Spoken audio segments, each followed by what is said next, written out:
Good morning. This is Dr. J.P. This is August the 15th, 2025. And I just wanted to share this morning. Um, Ever since the beginning of time,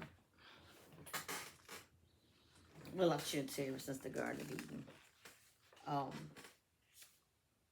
Satan has been looking for a way to cause God's children to lose focus and also to lose their positions with Him. He's always found a way to copy what God was doing and just change it just enough so that you don't realize what you're dealing with. And the reason you don't realize what you're dealing with is because your heart ain't in the right place.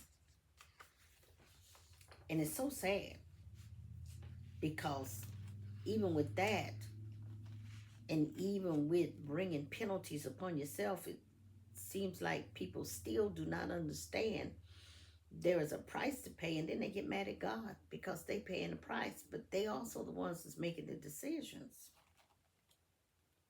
Now, let me just talk about that a little bit more. You know, when I wrote my first book, Woman Whole and Complete in Herself, I had to do some research. I had to research Europe and how the Europeans um, started their religious journey, and then how they came on over to America. Pardon me, I have allergies, so um, I try not to let it bother me when I'm trying to talk, but seems like sometimes I don't realize that I'm touching my face when I should not be. Now, with all of that said, I want to talk about the One World Church. The One World Church wants to have religion because it gives some type of structure. The only problem with it is that they don't want Jesus in that structure. And the reason why they don't want Jesus in that structure is because Jesus requires a certain level of discipline that humans don't want to abide by.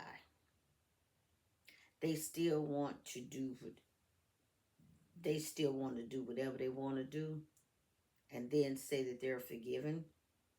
When that's not true. They're not forgiven. Um, I read yesterday that there's something called a Reform Reform Evangelical Churches, an arch conservative network of Christian congregations.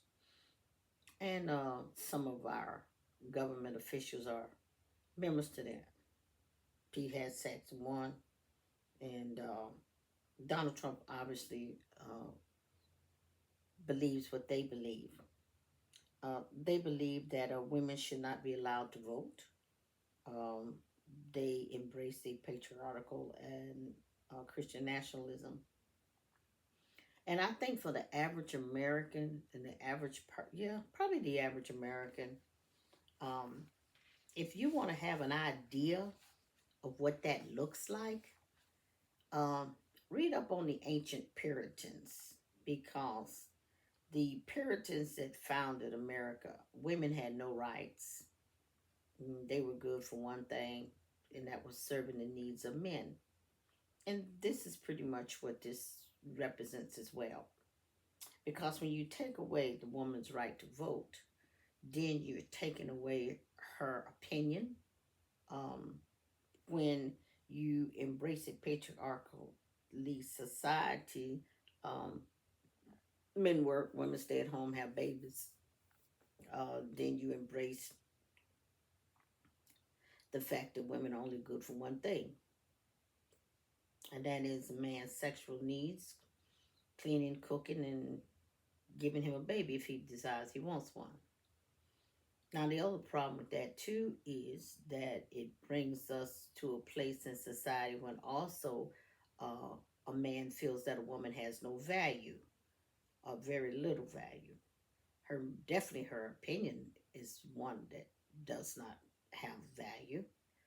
Um, and I just want to caution the ladies who are supporting this type of agenda because sooner or later it's gonna come to bite you in your butt. See, because a man that has no value for a woman and no respect for a woman and no respect for her intelligence will also he has no respect for her sexually either.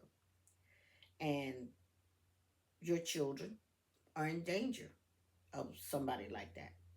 Okay? That's why we're hearing all this stuff now about Colleen, about Jeffrey and Colleen, and all of this child sex behavior. They're pedophiles. A man that does not value a woman does not value a woman of any age. Think about that. Just think about that. You really don't have to agree with me. You really don't have to like what I'm saying. But Jesus valued women. That's why he had women disciples. Jesus understood that women had a place in God's kingdom, that they are not second class citizens, they are not subhuman, they are not slave material, they are not to be used, abused, disgraced. Women in God's kingdom are loved by God. And I guess I started out in one place,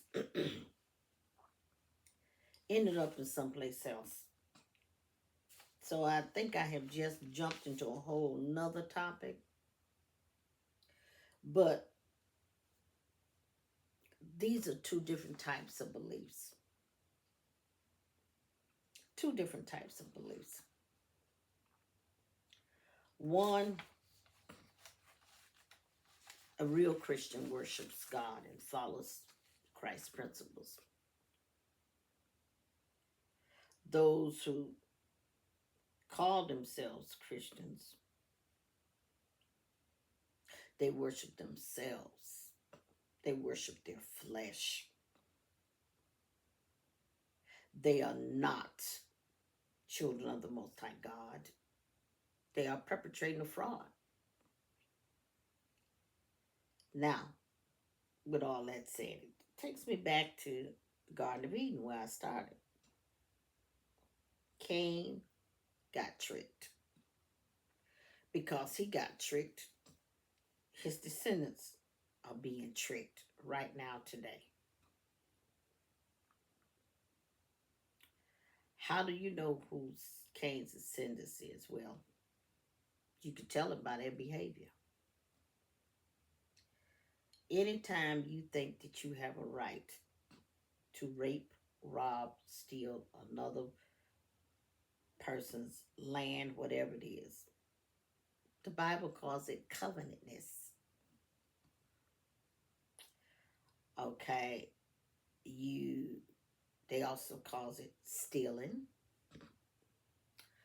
Okay, Bible also calls it lying. Um, so which means that you're wreaking havoc on the commandments. The commandments were put there for our own protection. Sure, we will not obey the law perfectly, but that's where Jesus comes in. Because when we don't, we have a way to repent and hopefully change our ways. I think that's enough for right now. This is Dr. J.P. and my topic is actually on staying alert Staying alert. Just like when Jesus came, they was looking for a political leader to lead them. Uh, AI gives me a Christian nationalism is an ideology that asserts the United States is or should be a Christian nation, both in identity and governance. It blends American and Christian identities, believing the nation's laws and institutions should be based on Christian values and principles. This ideology often involves promoting specific Christian beliefs and practices in public life, sometimes at the expense of religious freedom and democratic principles. Democratic principles serve a purpose. The purpose they serve is to help balance out the culture, help balance it out so people can have rights, people can use their rights. And as a female, where we women can have some rights, we won't be abused and mistreated. Because if we're not careful, that's exactly what will happen. So you want religious freedom at the expense of other religions. Well, that's how America got founded, and that's how we ended up with democracy. Because that's the same thing that was going on in Europe. These patriotic societies are very cruel and very mean. And even though we got a lot of mess going on in the United States, the war that we're looking at, the struggle we're looking at, and that's what, it's really a war, but I'm going to call it a struggle for the sake of just trying to be politically correct. The struggle that we're holding on to, we're trying to hold on to democracy. We're trying to hold on to Christian values and principles. We're trying to hold on to our families. At the same time, let's not throw out the baby with the bathwater.